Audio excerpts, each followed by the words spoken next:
em Isaías capítulo.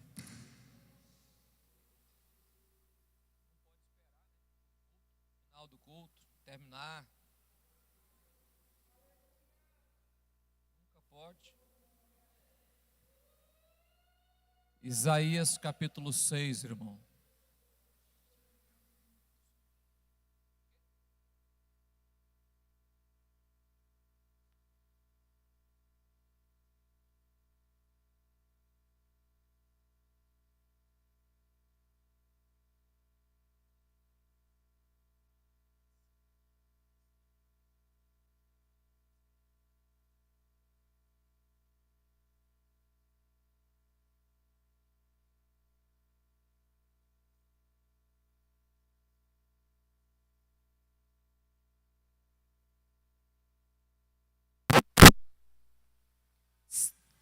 Amém, irmãos? Isaías 6. 6. Não é aí.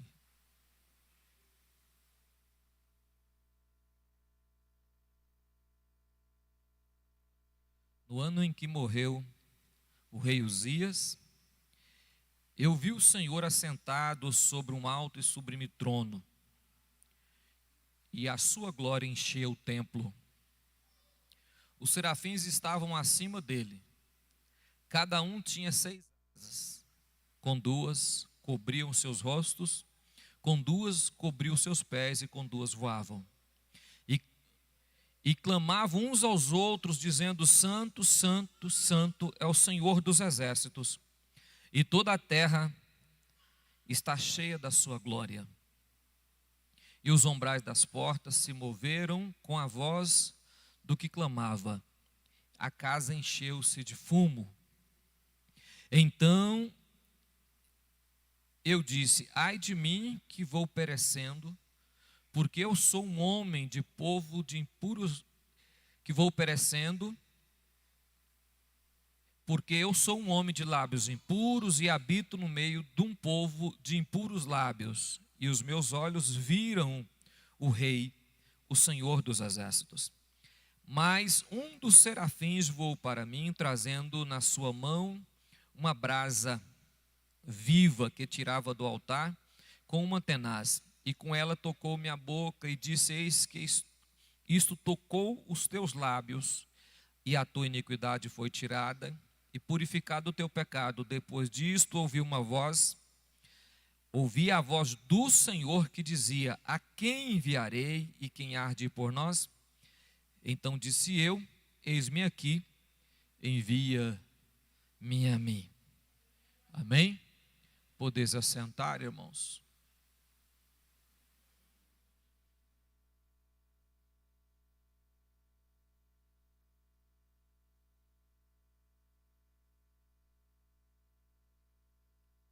Olhe para mim, irmão.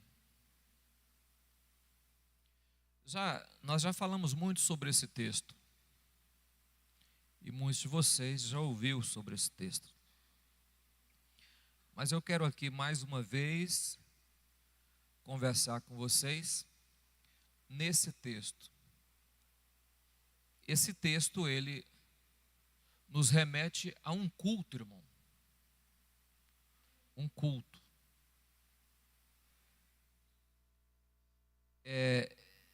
Isaías começa, se for colocar o livro de Isaías cronologicamente, parece que ele foi chamado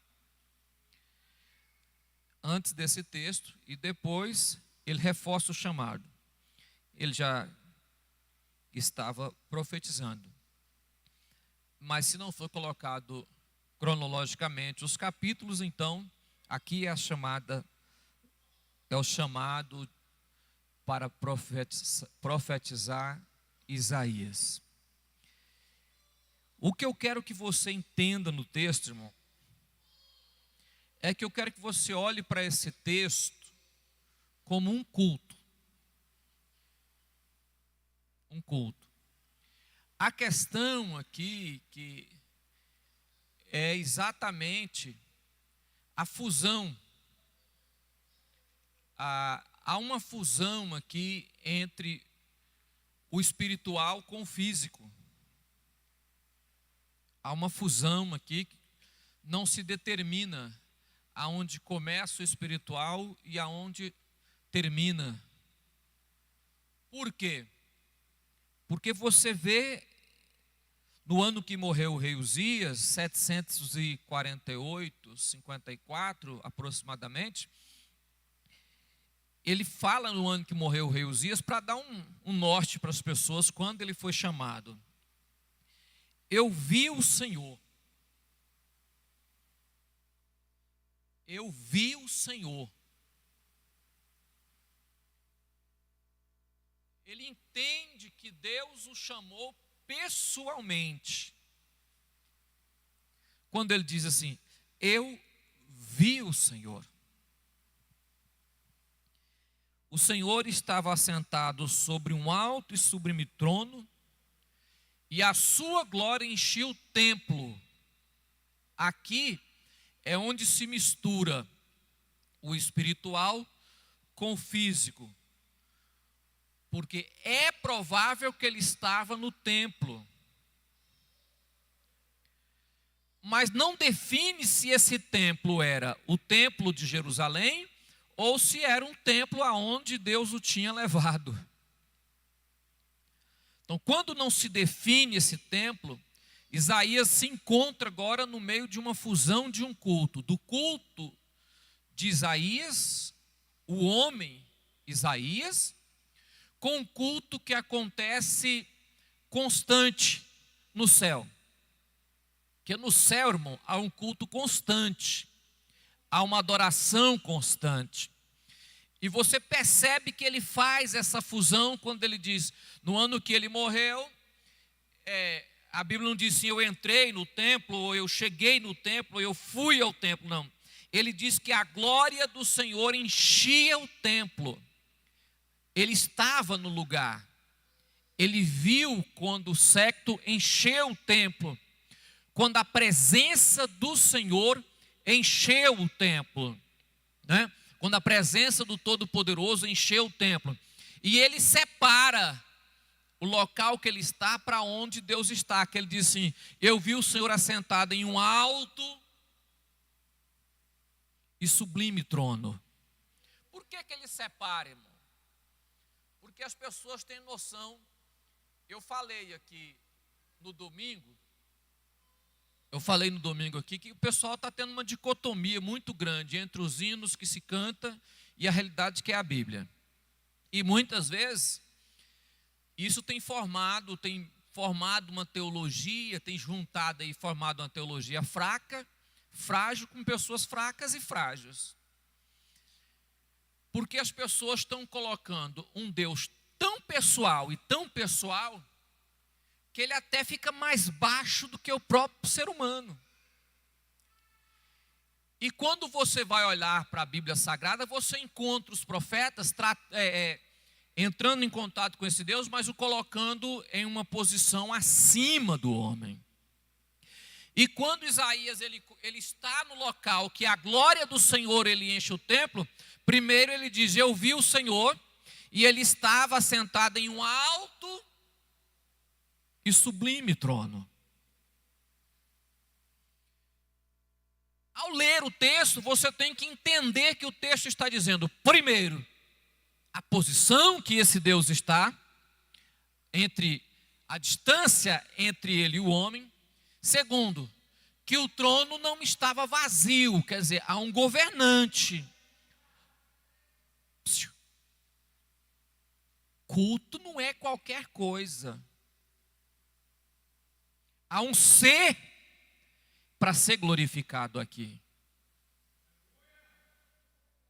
Há um ser poderoso que está aqui para ser glorificado, mesmo que há uma fusão, que o culto é isso. Eu gosto de dizer que o culto é onde o divino e o físico se encontram, onde o divino e o natural se encontram. É no culto, porque aqui, irmão, se funde o louvor, a adoração, o poder e a glória do Todo-Poderoso conosco aqui. Ou seja, teria que se fundir isso. Então, o escritor coloca aqui que encontra no templo A glória do Senhor encheu o templo. Perfeito, a glória do Senhor encheu o templo. Mas onde estava Deus? Em um alto e sublime trono. Há uma distância acima de nós aqui. E agora nós temos uma teologia que realmente Cristo veio habitar entre nós, mas não tornou esse Deus efêmero ou menor do que nós. E nem se igualou esse Deus a nós. Por quê? Porque quando Jesus caminhava entre os discípulos, ele era humano e divino. Humano e divino. E em nenhum momento ele se coloca abaixo do ser humano. Em nenhum momento ele se iguala ao ser humano. Não, ele conviveu com o pecado e não pecou. Só por causa disso aqui ele já está acima do ser humano. Já é maior. Quando o próprio Cristo ensina o povo a orar, ele diz: Pai nosso que estás no... Por que ele não diz Pai nosso que estás entre nós? Pai nosso que estás do nosso lado. Pai nosso que está perto de nós. Não, ele diz Pai nosso que estás no elevado. Elevado. E nós viemos aqui para adorar esse Deus acima de nós. Nós viemos aqui para prostrar diante desse Deus e adorarmos porque Ele está acima de nós. Nós viemos aqui para adorarmos e exaltarmos o Seu nome porque Ele é Deus. E por causa dele ser Deus é que nós estamos aqui. Se Ele não fosse Deus acima de nós, nós nem aqui entraríamos, irmão. Não teria significado. Outra questão que se entende, irmão, é que onde Deus está, que a sua glória está, existe adoração. Santo, santo, santo, o Senhor dos exércitos. Se não há adoração, Deus não está. Havendo a adoração verdadeira, a Bíblia diz que a adoração tem que ser em espírito e em verdade. Havendo a adoração verdadeira, haverá a presença de Deus. E o que é adoração, irmão? Reconhecer quem é Deus. Adoração é quando eu reconheço quem é Deus. Você quer ver presta atenção para você ver uma coisa aqui. Abre a sua Bíblia em Apocalipse, irmão. Deixa eu ver se eu acho o texto aqui. Só para não deixar. Apocalipse capítulo 4.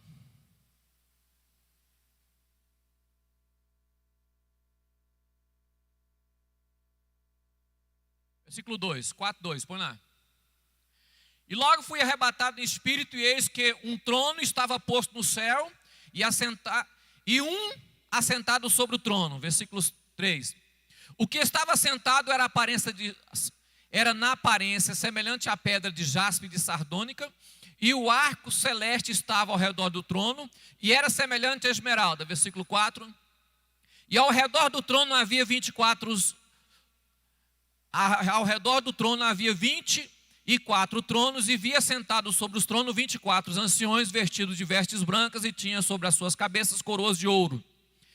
E o trono saía relâmpagos, trovões e voz, e diante do trono ardia 7 lâmpadas de fogo, as quais são os 7 Espíritos de Deus. E havia diante do trono como um mar de vidro semelhante ao cristal, e no meio do trono e ao redor do trono 4 animais cheios de olhos por diante e por detrás. O primeiro animal era semelhante ao leão, o segundo animal semelhante ao bezerro, o terceiro animal semelhante ao seu rosto, ao de um homem, o quarto animal semelhante a uma águia voando. E o quarto animal tinha cada um, respectivamente, 6 asas. Parece com o quê? Parece de onde esse texto? E ao redor e por dentro estava cheios de olhos, e não descansava nem de dia nem de noite, dizendo: Santo, Santo, Santo, o Senhor Deus, o Todo-Poderoso, que era, que é e que há de... Onde Deus está, tem adoração. E todo culto, santo, santo, santo, Senhor dos exércitos. Outra coisa que se nota basicamente o que é um culto, é que eles estavam ali de contínuo.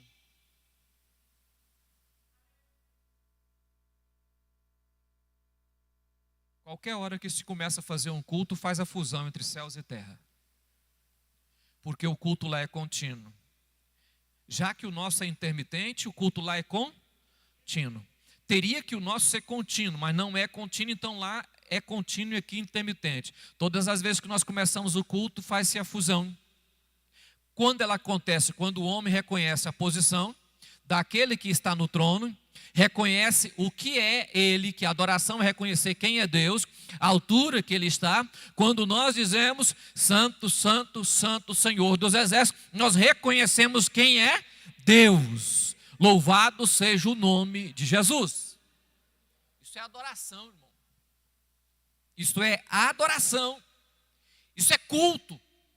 Quando eu quero entender o culto, eu não preciso ir muito longe. Por isso que eu falo que está fazendo um distanciamento entre Bíblia e culto. Porque está colocando os cultos como uma coisa tão simples e tão natural, que parece que só de você entrar aqui você já está vendo Deus. Não, peraí. Até que você baixa a guarda, até que você reconhece a posição desse ser extraordinário, até que você reconheça que esse Deus é superior a nós, até que nós entendemos a nossa posição e a posição de Deus, o culto ainda não está, ele está começando. O que é o culto? Eu estou caminhando para encontrar com esse Deus, para fazer essa fusão entre o espiritual e o físico, em nome de Jesus. Há momento que conseguimos e há momento que não conseguimos. Há culto que nós conseguimos fazer isso, e há culto que nós não conseguimos. Nós deixamos nos levar pelo dia e pelas propostas, e esquecemos o motivo que viemos aqui.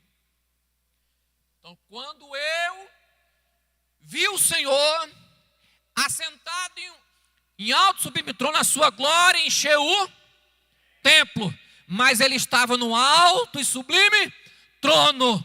E quando eu vi isso, eu vi os serafins. A palavra serafins tem um significado serpente. A palavra serafim tem um significado serpente, irmão. É a mesma palavra serpente no hebraico.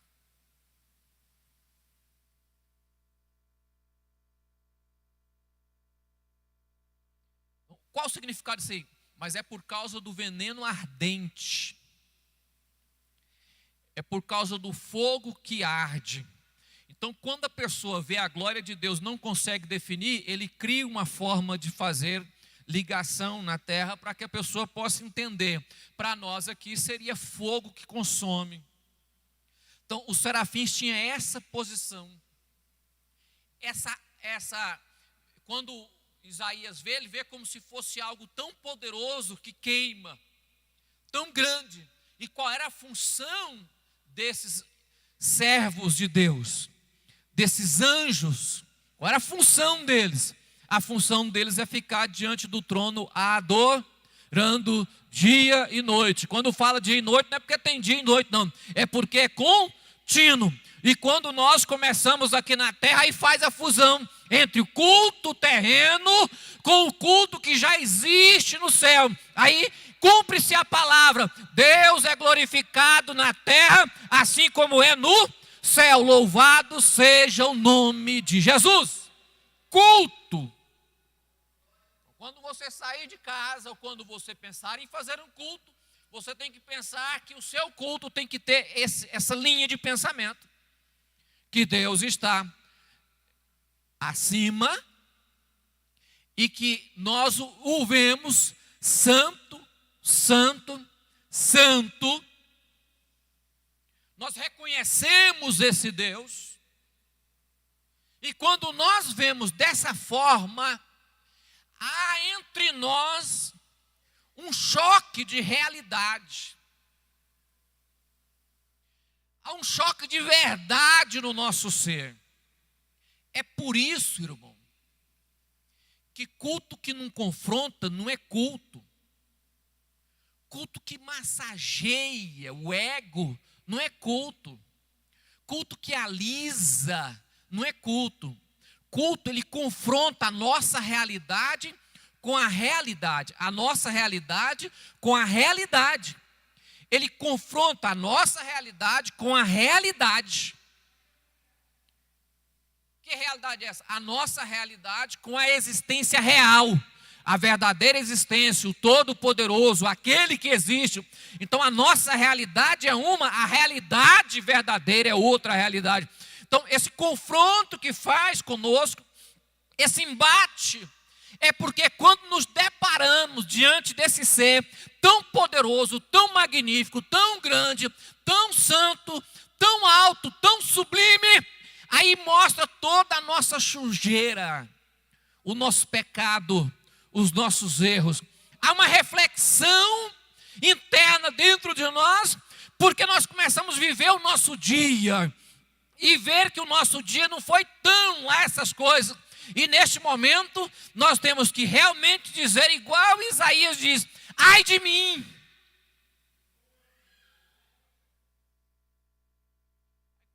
Quando eu vejo essas pessoas falando de uma teologia tão massageante, tão simples, já viu aquele negócio? Não, você não pode confrontar a pessoa.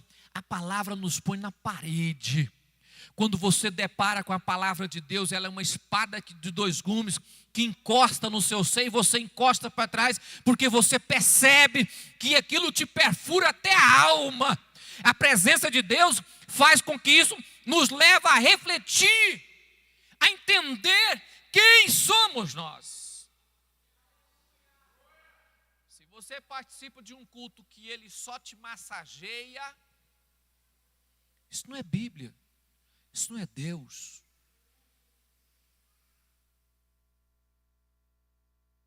Deus tem que nos empurrar para frente, irmão, e não para trás. Deus tem que dizer: você precisa de mais. A hora que Isaías viu tudo aquilo, toda aquela glória, aquele poder, toda aquela santidade do trono, ele diz: ai de mim. Ai de mim, dos meus pecados. Quando ele fala que meus lábios são impuros, os lábios só procedem aquilo que tem no coração. O que ele estava dizendo? Por dentro aqui está podre. Ai de mim, porque aqui por dentro está, acabado. O que fez ele enxergar o seu pecado? A glória de Deus. A glória de Deus. Devemos correr, irmão. Eu peco e me escondo de Deus, me escondo da glória, envergonho. Não, eu devo me apresentar diante dele, porque diante dele vai haver uma comunicação com o meu espírito, o que eu devo ou não fazer agora.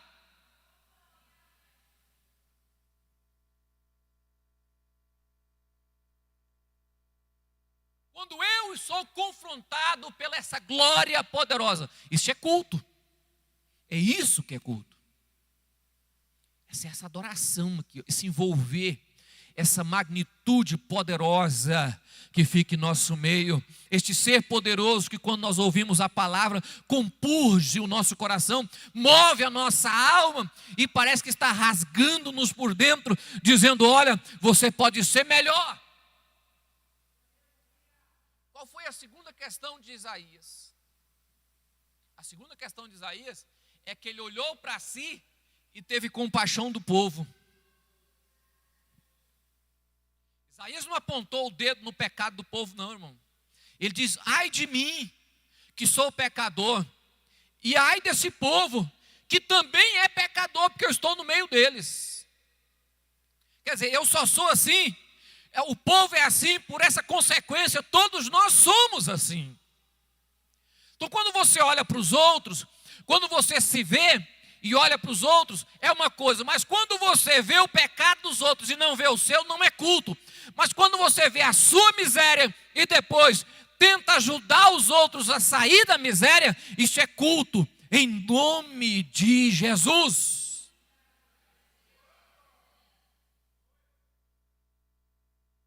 Dizendo a você, irmão, que a glória de Deus move a nossa alma. Quer mudar de vida? Vá buscar a glória de Deus. Quer que a sua vida seja diferente? Chegue perto desse Deus, aproxime dele. Precisa ter lugar específico? Não. Culto é aonde eu estou. Quando há essa atmosfera do encontro entre o natural e o espiritual, e começa uma adoração, um respeito, uma reverência, está começando o culto em nome de Jesus, está iniciando o seu culto, não interessa onde você está e como está.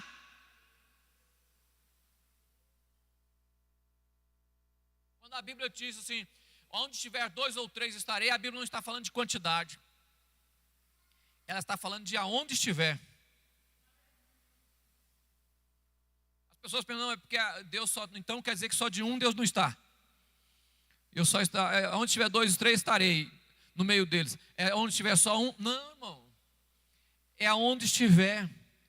Aonde estiver, você vai começar o culto. O que é o culto? Vai começar esse ambiente, essa atmosfera poderosa na sua vida, gloriosa, que move a sua alma, o seu ser, que move você a estar onde estiver, levantar a mão e dizer, Deus, eu sei que o Senhor existe e que é de eternidade a eternidade. Isso é culto. Isso é culto. Eu quero... Tem alguém que quer citar aqui esse negócio no bolso aí, gente?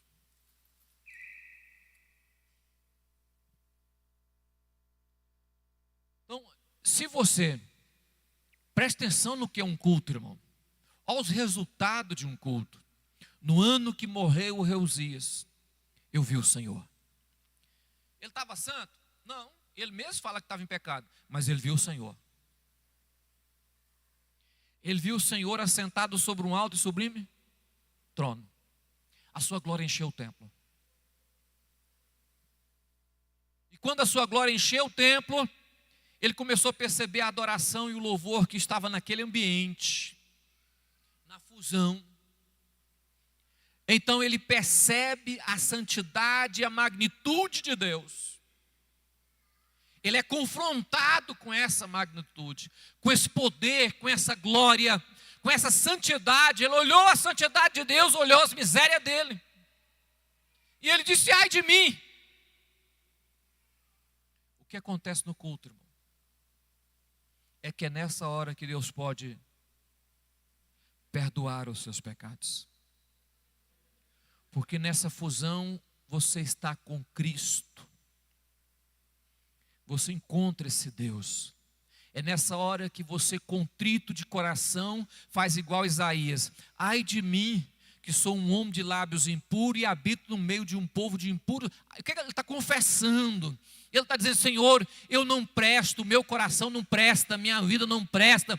Eu não sou digno de estar aqui. Eu nem deveria estar no culto, mas eu estou aqui. E a Bíblia diz que um serafim voou, foi no altar de Deus e pegou uma brasa. É por isso que eu falo que é uma fusão, irmão, do espiritual.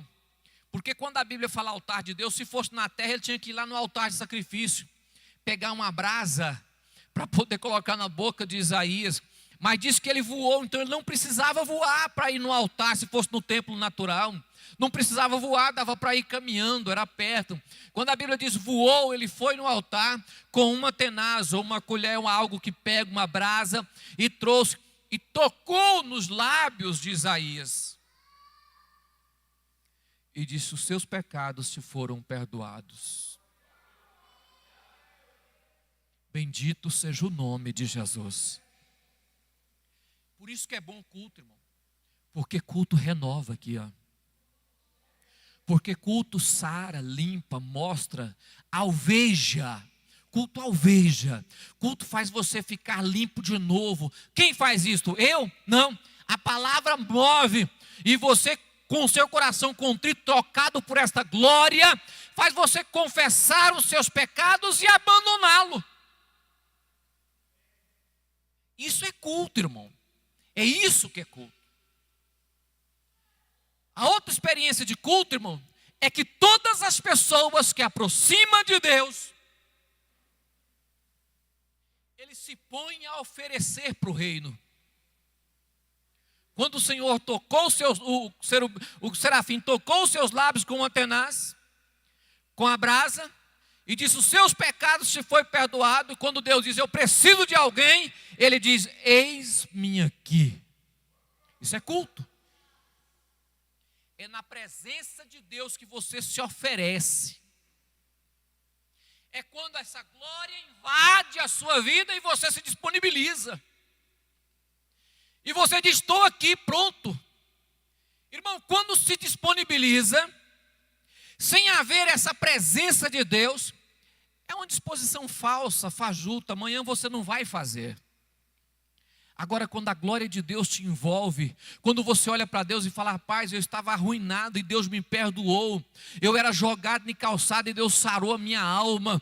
Eu era um pecador imundo e Deus apagou os meus pecados. Senhor, eis-me aqui para fazer a tua vontade, envia-me a mim. Isso é culto, irmão. Culto tem que ter essa base aqui. Que base é essa? A glória de Deus que perdoa, que sara e que envia. A glória de Deus que molda, que muda, que transforma e que envia. Você quer ver isso? Capítulo 13 de Atos. Nós não vamos ler não. 13 de Atos, igreja de Antioquia. A igreja se reúne, começa a orar e a Bíblia diz que o Espírito Santo diz: apartai-vos. Quem disse? O Espírito Santo. Quando a glória de Deus desceu, quando o Espírito do Senhor comove o povo, Deus, o Espírito Santo fala: agora eu comando, o ambiente é meu, os instrumentos é meu, agora quem ordena é eu que escolho, é eu que levo, é eu que faço, é eu que movo, é eu que caminho. Quando o Espírito do Senhor comove, irmão, você se entrega, se deixa, se derrete. Não, Deus, é a sua vontade, é o Senhor, é tu quem faz. Quando o Espírito do Senhor move a pessoa, aí ele diz: apartai a mim a quem eu tenho chamado. Quem fez essa administração aqui? O Espírito do Senhor. A glória de Deus. Isso é culto. Então, culto, quando não tem este ambiente, essa força, esse poder, esta ação, não é culto, irmão. Não é culto. Então, se você vai oferecer a Deus um culto, comece a se preocupar dessa forma. Se preocupar numa atitude que possa trazer o espiritual para o meio do físico, ou levar o físico até o espiritual. Porque nessa leitura você não sabe se é Isaías que sobe, ou se é o céu que desce para o templo onde estava Isaías. Você não consegue definir ali se o céu subiu, se o céu desceu, ou se Isaías subiu. Você não define isso. Você não define isso. Nessa leitura, não. Na leitura do livro de Apocalipse, a Bíblia diz que João foi levado. Lá foi levado. Aqui no livro de Isaías, você não define se ele sobe ou se o céu desce. Mas você percebe que há um mover de Deus muito grande ali, um trabalhar de Deus, que no final, Isaías diz: estou aqui. Pode usar-me conforme o Senhor quer usar. Faça conforme o Senhor quer. Vamos colocar de pé, irmão?